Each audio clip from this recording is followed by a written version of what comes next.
This video is going to focus on making a home page or a landing page in Canvas using buttons.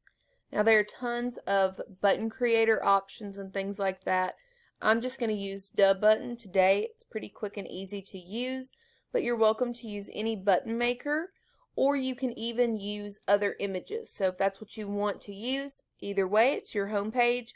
Our goal here is to make it as user-friendly for our students as possible. So trying to logically kind of set that up and focusing on the most important things for our kiddos. So I'm in my Canvas course right now. I'm going to go to Pages. If you have a front page set, that would open and you need to click View All Pages. Otherwise, yours will come up just like this. I'm going to click on Page, and I'm going to title this Home Page with Buttons. When you're using this as a home page, the title does not show up, so that's more to help you than to help the student. Now, I probably want to put a welcome banner or something up here, so I'm going to go over to Images. You're welcome to search Flickr. Maybe I want to put welcome. That first one's not too bad, but I kind of want a banner instead of a large picture, so I want to choose my own. So let's say I go to Google, I've searched welcome banner, and I think I'm going to use this one. So I'm going to save image as, and save. Then I'm going to come back here and I'm going to click upload a new image. And I'm going to choose our welcome sign.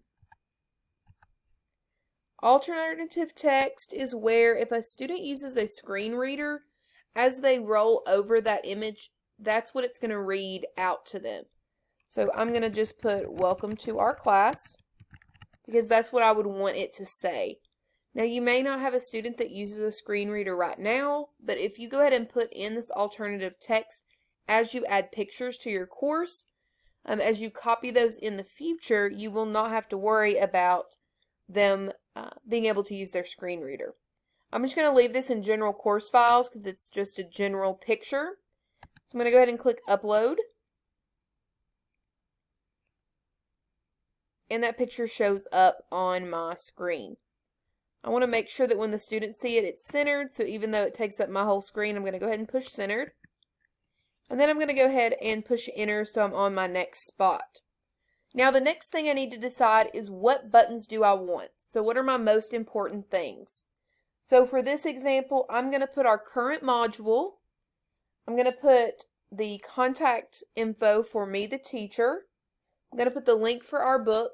And I'm going to put the link for the syllabus. So I want my buttons to look nice and orderly. So I'm actually going to add a table. And I'm going to use 4 things. You're welcome to do it 4 down, 4 across. 4 across is a little difficult to read, but I'm going to do a 2x2 square. It's going to populate right there.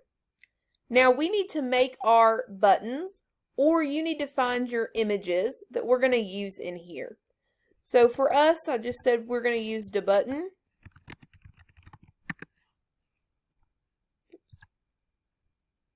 Click that first one. This is a super straightforward way to create a button, and you can see what your button's looking like as you're doing it. So let's start out with, I want to say current module. After I click off of that, it changes it in my button settings. And let's say I want to change my font. Now with the fonts, you can't see what they look like until you click on the button. So let's say I want to use that. I don't really love that being bold, but maybe I want my font a little bit bigger. A text shadow gives you that background shadow. You can change the color of that if you want to. You could make it yellow. Okay, you can change the thickness of it so you can make it move back, or not the thickness, the distance. Move back away, move closer, whatever you want to do there. I don't really want that on my button, so I'm not going to include it. Then button size. So right now it's set to fit to text. So it's going to try to make it look as good as it can with the text you've put in there. Now if you want all of your buttons the same size, then you need to choose fixed.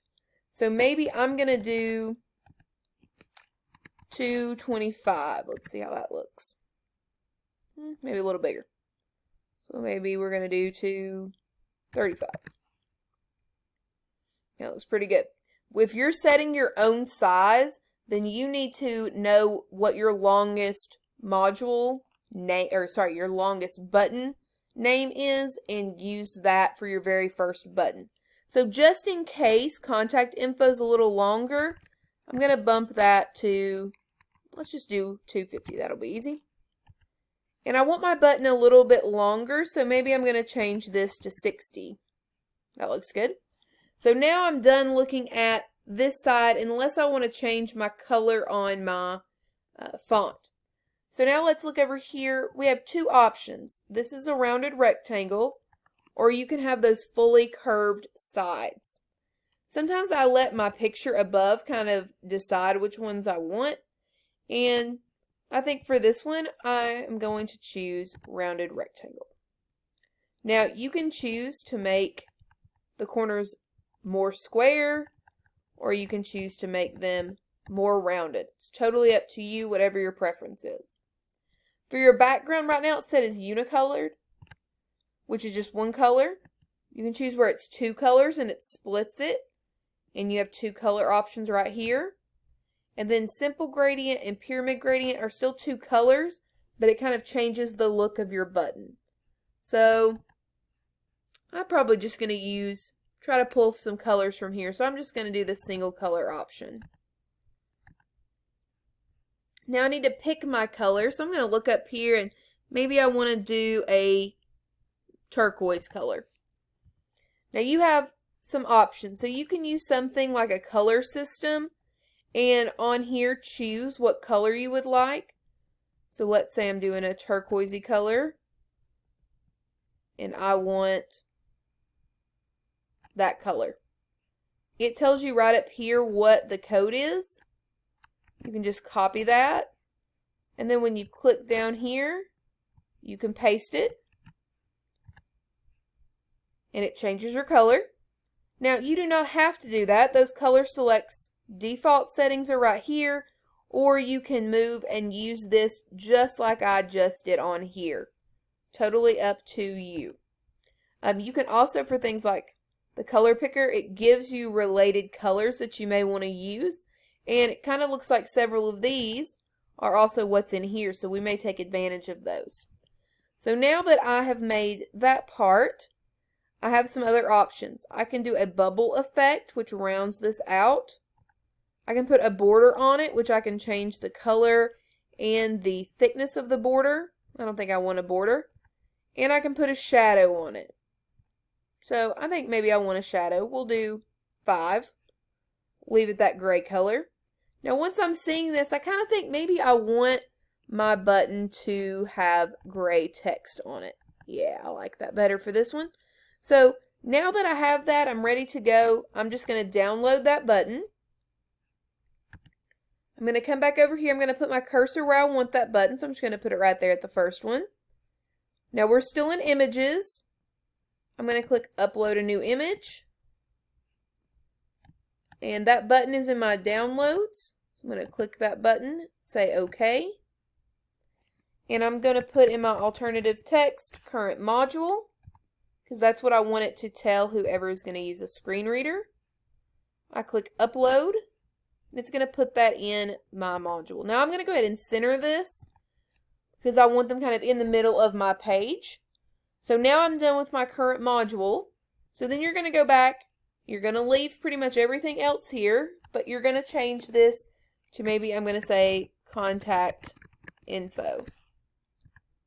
So that's how they're going to contact me. And I probably want it to stay exactly the same, except maybe changing the color. So let's say I want to do this pink color. I'm going to highlight that. Oops.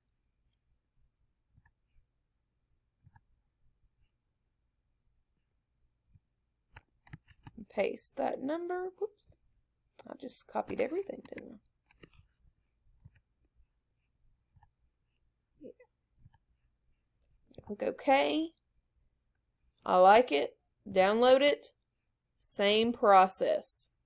Click here, because now I want it to be next to it. I'm going to click upload a new image.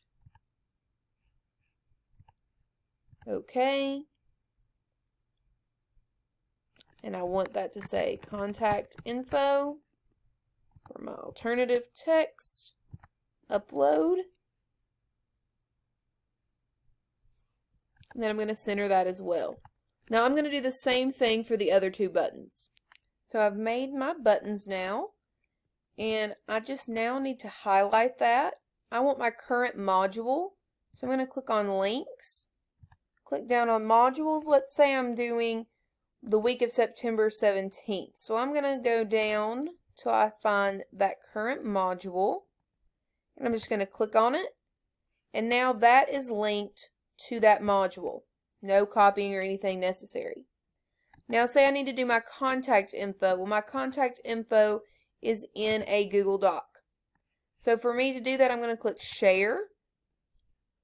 And at the bottom where it says get link, normally it's either going to say restricted or have your school district. So you need to click where it says anyone with link, and that they're a viewer. Copy that link and you're done. While that button is highlighted, you're going to push Control K and paste that. Instead of Control K, you can always click this link option, but you do not have to. I'm going to do the same thing for our textbook.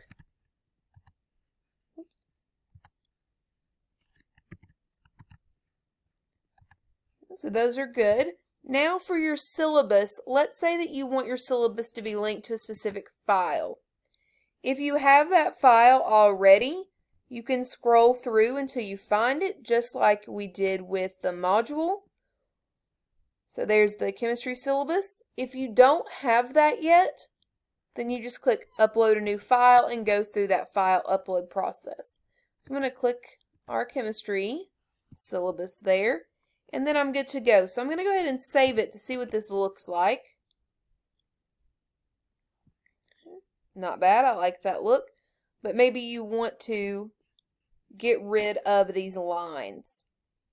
In order to get rid of those lines, I'm going to go back into edit. I'm going to highlight my table. Up here I'm going to click table properties, and I'm going to erase that border because we want it gone. You don't need to type anything in there, we just need it to be empty. We're going to click OK. Sometimes it will shift your buttons, so you just need to go ahead and click that center option. And I also noticed that I wanted a little more space between my buttons. So I may put an enter. Let's see what that looks like. Oops, I doubled it instead.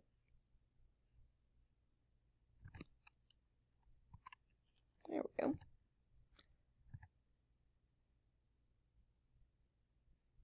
Yeah, I like that better. So now I'm good to go there. And in order for me to use this as my home page, I'm going to click Pages. I'm going to go down to where that page is, publish it if I haven't already. Click those three dots, and I'm going to click Use as Front Page, and it pops up right there. I'm now going to click my Home button. And on my right side navigation, I'm going to click Choose Home Page. Right now it's set to Course Modules. I'm just going to click Pages Front Page. It tells me that that's my home page with buttons. I'm going to click Save. And now this is what the students will come to. So when they choose your class from their dashboard, the very first thing they're going to see is that landing page. So that is an option for your Canvas homepage.